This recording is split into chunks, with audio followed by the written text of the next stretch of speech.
Hello everyone, if this is your first time here, hi, I'm Carrie. If you've been here before, welcome back. Make sure you're subscribed. So today I just wanted to give a little bit of an update. I am officially off of birth control since April 13 and today is April 21st. There was a lot going on and my body was just under a lot of stress from several things over the past few years. And after discussing it with my doctor, we decided that we just need to give my body a break. And I think that was the best decision because otherwise it was kind of like choosing between the lesser of two evils, but I couldn't justify either of the two evils that the other options were, at least at this point in my life. And so this semester, like people who know me offline right now, I haven't even been on campus as much or just I've been really out the ways because my body was under so much stress and I was so tired. And to me, being a grad student, my goal is to complete my work and understand the topics I'm learning and expand my knowledge as much as possible while also taking care of myself personally. And so in that regard, I had to let go of some things just so that I could focus on, school and my dog and trying to get some rest. So I've been like very out the way, but now that I am off birth control, I'm hoping that the next several months don't backfire on me and that I can get back to being more social and just figuring things out. So yeah, officially off of birth control for like a week now, and I just wanted to give an initial update, and then in the future I'll update this again. If I go back on a birth control, I'll update that again, just whatever the case may be. This is the start of that process. The first thing is that I expected to break out badly once I stopped taking birth control because I have PCOS, and like I thought if the specific formulation of progesterone was gone from my body, then perhaps I might get like hormonal breakouts and stuff. And when my period did come last, I did break out just a little bit, but it was just like minor, it wasn't like when I was younger before I was on birth control or when I was on birth control formulations that my body didn't really agree with. So it was very minor and I was like, okay, I could deal with that. Of course, as my cycle continues, I'll have to see what happens. But for right now, it's just like, oh, well, like your 26-year-old body isn't your 21-year-old body. So a lot of different things could be factoring into why I didn't break out like I thought I would based on lots of research I did. As well as just being older, I do also regularly take tretinoin, and I used to take the topicals, that brand with like the yellow and the purple. So that could also be why, because I'm on tretinoin. So that's the first thing. I was surprised I didn't really break out. I hope that I don't, because it would be a little bit irritating to have to deal with something that I dealt with when I was 16 and didn't know what was going on a whole decade later. Second thing is that, I do still take magnesium and fish oil and sometimes iron. I also still take FOS, acidophilus, and L-glutamate every day for digestive health. I didn't just pick those out of the blue though. Those three work together and those were suggested from a doctor I have a really high trust for. So I didn't just pick those because like a TikTok told me to. I researched, and this person who's a professional also helped me make that decision. Don't just pick stuff up because like someone said, oh, do this, do that. Like, do your own due diligence. If you have a doctor that you trust, because I know you can't trust all of them. If you have someone that you trust who's in the medical field, ask them as well. So yeah, those are what I take. Oh, and also vitamin D, because remember my vitamin D levels were low. Which everyone laughs at me because I live in Texas currently. But you know what? Until it happens to you, you think it's funny. But when it happens to you, you're not gonna laugh. Anyway, talking about digestive health, I also noticed I'm not as bloated as I used to be. I know it's only been a couple days, but I used to like always be bloated. No matter what I ate, I was bloated before I started taking FOS, acidophilus, and L-glutamate. And you know, those helped, but I think also birth control can be inflammatory, and so I think that also played a role in the fact that I was always bloated. So now I notice I'm not as bloated, and I'm like, good, because it was very irritating to me to always feel like I'm bloated. It was really annoying. And you know, of course, if you eat food, your stomach's gonna expand, yada yada yada. You're PMSing, your body's gonna hold water weight, all this type of stuff. Things like that happen, but this was not that. This was like a different level of bloating that I noticed in myself. So I think coming off birth control, I may find that going forward, even further than, you know, 1 week or so, I won't be as bloated. So the change in medicine plus the digestive health pills might come in handy. So we'll see how that works out.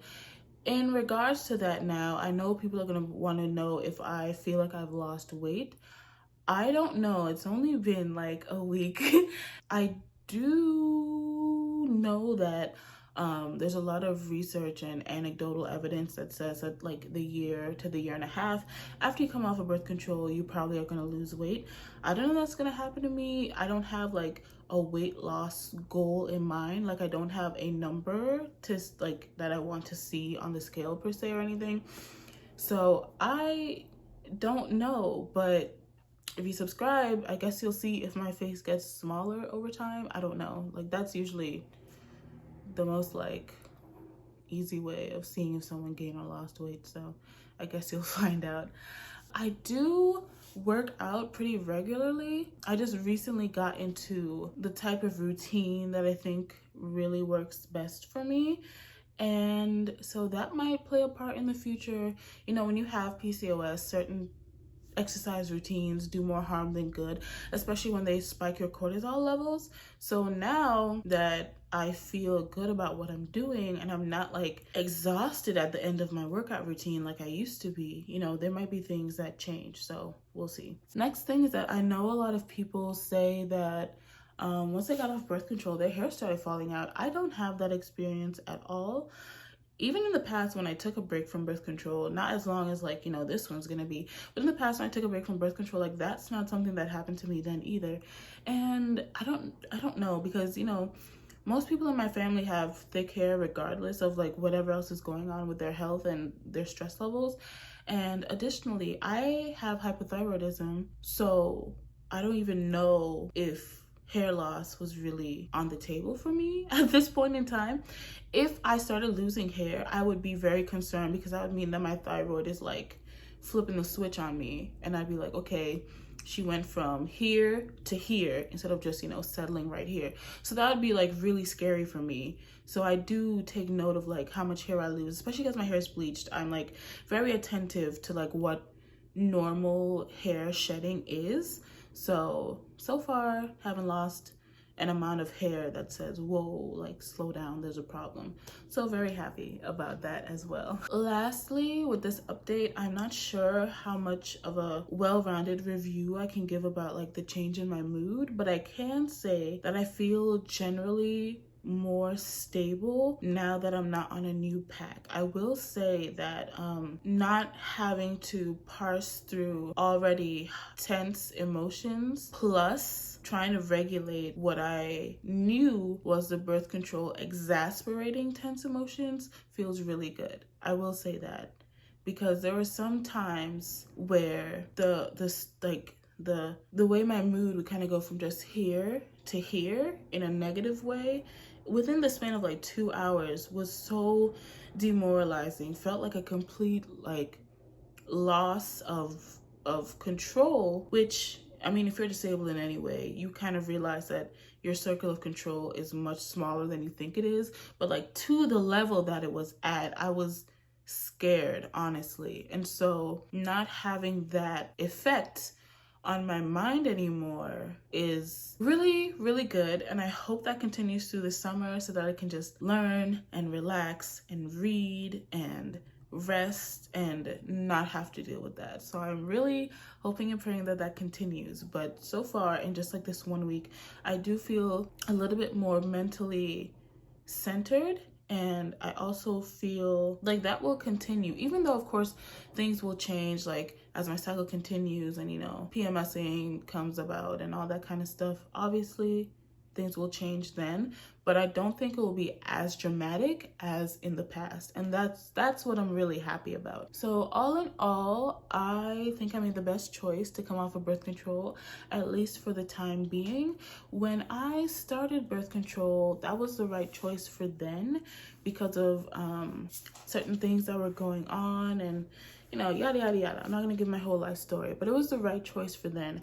And I think what we need to remember is that just because something was the right choice then doesn't mean it's always the right choice, and it will always be the right choice for the rest of our lives.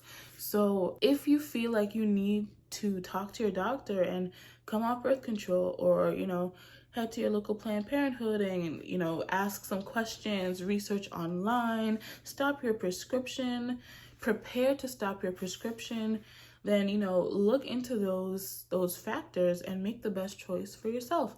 I know, like, for people with PCOS, there are like drospirenone and estradiol. There's a word I'm missing there, but it's the kind that's like, it's the kind that's kind of like low estrogen. If you have low estrogen, or the generic closest version to low estrogen, or Janelle. I know those two brands are the ones that people tend to suggest people with PCOS, especially if they have a high level of androgens.